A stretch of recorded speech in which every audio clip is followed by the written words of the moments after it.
Engineer Alcantara. Okay. Pagbaba po ng pondo ng politiko sa inyo, ano po nangyayari? Tama po ba? Walk us through with this. Pagbaba ng pondo, sasabihin ng politiko, gusto ko sa kontraktor na ito ang mapanalunin mo. Tama po ba yon? Yes, Your Honor. Okay. Ano ho nangyayari? Nagkaroon ho ng bidding, etc. May biding-bidingan pa kunwari. 3, 4 ang maglalaban-laban para kunwari. Pero mananalo at mananalo yung kontraktor ng politiko. Tama po ba yon? Yes, Your Honor. Alright. Ano ho na mangyayari after that? Kailan na po i-execute yung proyekto? Kailan na ang bigaya na komisyon? Kasi may mga balita po ako nag-a-advance pa ang ilang politiko. Tama po ba yon na humihingi po ng advance ang politiko? Wala pa po yung pondo, laway pa lang ay nagbibigay na ng advance yung kontraktor.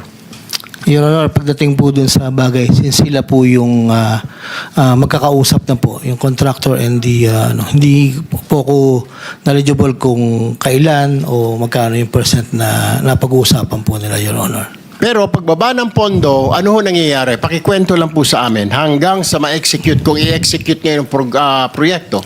Opo, pagbaba po ng pondo, pupunta na po yung mga contractor po sa office. At magko-confirm naman po na yun daw po ay ibinigay sa kanila. So makipag-usap naman po sila doon sa coordinator for the procedure of the bidding. And then ibibid po, i-implement, doon po nangyayari. Pero yung bigayan po nung obligasyon, since sa amin po ang nagpapamigay po talaga, hindi naman po kami. Pagka-congressional allocation po, Your Honor. Tinatawagan mo ba yung politiko pag sinabi niyang ito yung contractor ko, DE Alcantara o Engineer Alcantara, ito ang mapanalunin mo? How would you know na yun talaga ang contractor ni congressman o ni senador? Sino? Nagbibigay lang po ng listahan po doon sa binibigay ko lang po sa chief of staff ko. Ito yung designated na gusto nila. Ilan po yun. Okay. Tama rin po ba na para kunwari mayroon ka talagang bidding, masunod lang para hindi masilip ng COA, kailangan may sumali na 3 at 4 pa na contractor. Pero knowing in advance, kailangan manalo na yung contractor ng politiko na yon. Yes, Sir Honor. Yung mga contractor po na designated, they're the one who will talk to the coordinator po ng mga contractors po, Your Honor. So, yung bidding po na nagaganap ay bidding-biddingan na lang kung tawagin. Most probably, Your Honor. Alright. Okay. Another question po sa kay... With the permission of Senator Go ahead. Kiko, and just on that point, Senator Kiko, sa page 18 kasi nung affidavit ni Ginoong Bernardo, nakalagay dito, number 141. In compliance with his order, I forwarded the list to Sec Bonoan. He told me that Undersecretary for Planning shall facilitate and ensure the inclusion of these projects in the NEP. So sinama pa lamang sa NEP, tapos 142, Engineer Alcantara gave 10% of the value of the project. Ibig sabihin, wala pa yung proyekto sa baba. Nasa NEP pa lang, may 10% na. Normally, ganun po, Your Honor, after the listing of the NEP. Saan galing yung pera? Sa mga contractor po na gustong mag-take ng risk po. Yun ang nga yung ibig kong sabihin kanina, di ba? May advance na. Kaya yung sinasabi mo na wala kang alam, hindi mo alam, sila nag-uusap, doon pa lang, tama si Senator Pangilinan, may advance na. Sama dito sa statement na binigay na affidavit ni Engineer Bernardo, may advance. Your Honor, i-differentiate ko lang po if you may. Yung pong binabanggit po ni Senator Pangilinan, yun po yung mga special fund po, hindi po yun yung allocable ng congressman, Your Honor.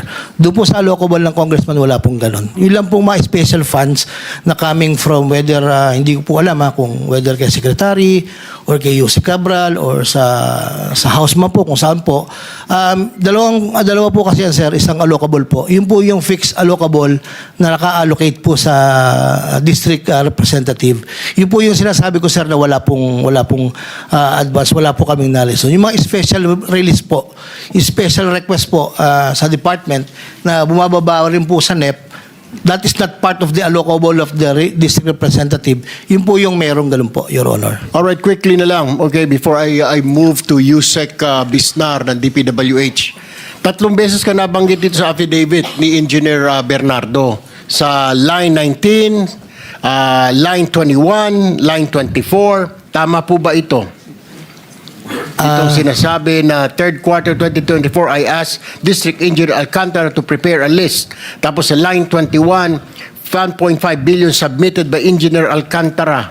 Tapos dito sa 24, Engineer Alcantara ulit, a 25% commission of about 125 million. Your Honor, sa pagkakatanda ko po, no, lahat po ng nire-request po sa akin ni boss, pinadadala ko naman po. Probably, baka po naman po magtugma doon sa listahan ko, Your Honor. All right, thank you. Let me move now, Mr. Chair, to Yusek Bisnar. Meron pong akong balita na natatanggap na merong move na yung mga dokumento incriminating ranking officials, politiko, minamagic o nawawala sa mga sunog. Tama po ba? Ano na ho nangyayari sa investigasyon na ito? Your Honor, if you're referring po dun sa nasunog sa Bureau of Research and Standards, na-confirm na po doon na wala pong project documents or bidding documents na naapektuhan. Regarding po yung status naman po ng mga documents sa iba't ibang regional and district offices po ng DPWH, ginawa po ni Secretary Vince na ang lahat para ma-secure po ang mga ito. Isa po sa naunang memo po niya pag upo po niya noong September ay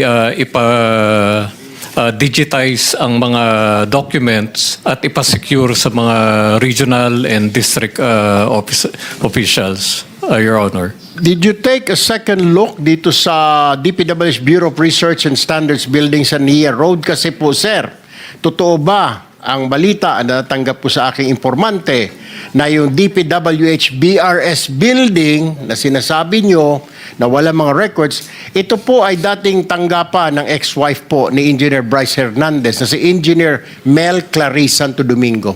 Did you look at that angle? Titingnan po namin, Titingnan pa Your lang po Honor. ninyo. Hindi po narinig po namin yung information na Alright. yung former wife po ni Engineer Hernandez ay doon po naka-assign Okay. bago po siya nag-submit ng resignation. Pero wala pa pong confirmation kung meron po ba siyang hawak na mga documents pertaining po sa mga flood control and other infra projects, Your Okay, Honor. pakitignan lang po, Yusek Bisnar, kasi, well, actually, may mga duda ang ilang mga kababayan natin. I just read this in the newspaper also. Last question na lang po, bilisan na lang po ninyo. Ano po nangyari doon sa tampering sa Baguio City? Yung pinasok po yung opisina ninyo sa Baguio City, destruction of documents sa Baguio City District Engineering Office. Bakit daw po? Tinanong nyo na ba yung tao? Bakit sinira? Bakit sino ba yung sa dokumento na yan? Opisyal ba yung sa dokumento na yan? Mambabatas na naman ba yan? Did you ask? Ano ho nangyari? Ilang buwan na ho yan? What's your report? Kukunin ko po yung huling report po doon. Ang nakuha po namin is PNP po ang nag-imbestiga nung alleged tampering. For the meantime po, nirelieve na po si District Engineer Sarate ng Baguio City dahil po dun sa allegation na yun, Your Honor. Kasi nga po, may tampering. Ibig sabihin, may tinatago, di po ba? Siguro, baka may kumausap po sa kanya. So we really need to look into that, Yusek Bisnar. Ano po, hindi po natin ipalawalang bahala. Kasi, marami pong nadadamay dito. Siyempre, marami pong gusto magpalusot at ayaw masama rito. So you really need to take a look into that, okay? Yes, Your Honor. I would need a report from the DPWH. Maraming salamat po, Mr. Chair. We will submit, Your Honor.